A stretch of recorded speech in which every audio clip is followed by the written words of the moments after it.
Hello everyone. So today we're going to have a look at proof of abstract inequalities. Okay, so I'm going to do a couple of simple ones just to kind of show you what I mean. So for example, if A is greater than 0 and B is greater than 0, show that, let's say, let's pick a hard one here, 1 over A plus 1 over B is greater than or equal to 2 over A plus B.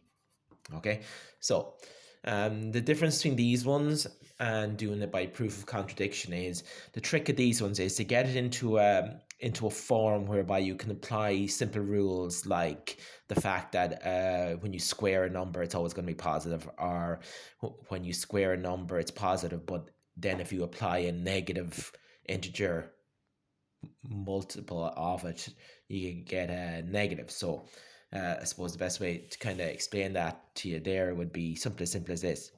A plus b squared will always be greater than or equal to 0. However, minus would always be less than or equal to 0. So you're trying to get into one of these forms just to kind of prove what you're doing is true. So these are these are less formal, if I want a better word, than maybe the proof of contradiction or the proof using induction would be.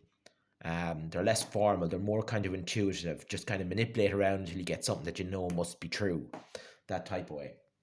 So we'll go at this one, we'll give it a go, and hopefully you'll see what I'm trying to show you, for want of a better word. Okay, so let's get, I see a fraction here, I don't want this fraction here, so let's try and, do something with it. Let's get it out of its fraction form.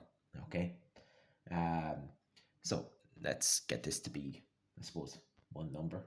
Okay, we could do some magical things with it, but let's just do some simple things. So I suppose it's the easiest thing to do.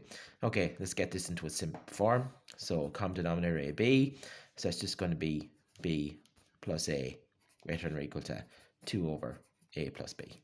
Okay, so what we're going to do now is we're going to multiply everything by A plus B by A by B. So we're going to multiply top and bottom by AB times A plus B. And that should reduce everything.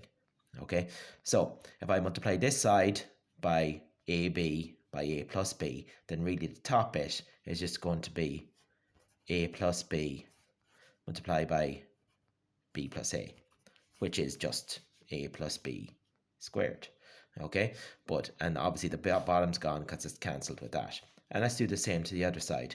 If I multiply 2 over A plus B by A plus B by AB, then the A plus B and the A plus B cancels, and I'm just left on the top side by 2 on AB.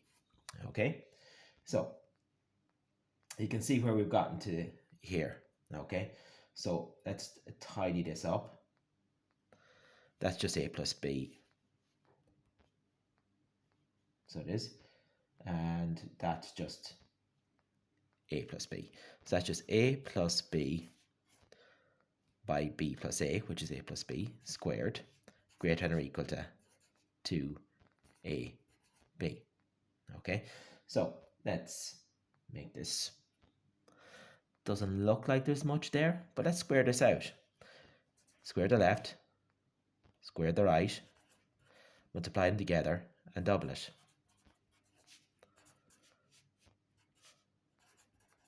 Let's bring this in. That's going to cancel with that. That's going to be true.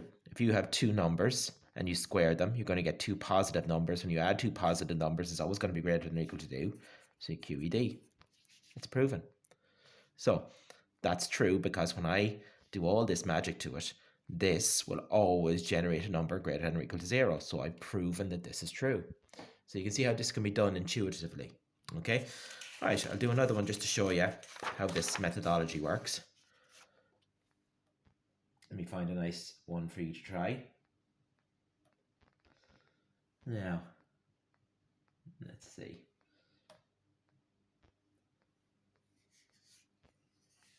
Right, how about this one here?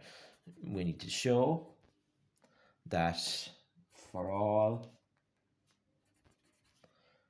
real values a, that a over a plus 1 to be squared is less than 1 over 4, and a cannot be equal to minus 1. Obviously, that'll generate a 0, and that won't work. So a divided by a plus 1 to be squared for all real numbers a will always be less than a quarter. Okay, so again, just think about it there for yourself. What strategy would you use? You can already, in your own head, you should be kind of looking at it and thinking, okay, I see what I need to do there. First of all, I see this, and I don't want this.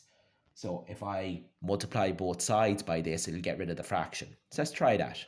A times a plus 1 to be squared over a plus 1 less than 1 over 4 on a plus 1 to be squared. So cancelling that, we're left with a on this side would be less than a quarter of square the left, square the right, multiply them together and double it. Let's tidy this up. That's going to be a less than a squared plus 2a plus 1 over 4. Okay, so multiply both sides by 4. That's 4a less than a squared plus 2a plus 1. Okay, let's bring it all in together. Okay, so if you want to bring all this stuff to the left, you're going to end up with a negative a squared. So just remember, if you do that, that's going to have to switch around, if that makes sense to you. That's going to have to switch around. Okay, so just be very careful if you decide to go down that route. Okay, so if I bring everything this side, okay, I'm going to have minus a squared minus 2a minus 1 plus 4 less than 0. That's minus a squared, so that's a 4a, plus 2a minus 1 less than 0. Now I can't have this, so I'm going to have to rearrange this. So that's going to be a squared minus 2a plus 1 greater than 0. And that, if you look very carefully, that's a squared number, that's a squared number, and that's our little algorithm. Multiply them together and double it. So that's really a minus 1 to be squared greater than 0. And that's true. Again, any squared number will always be greater than 0, as long as it's not a minus 1, obviously, because that'll generate a 0, or that in this case, a 1 will generate a 0. Okay, so the QED, you've proven it. It's true. Okay. Now you could plot numbers in here just to show, but you don't have to. Okay. You don't. Okay. Right.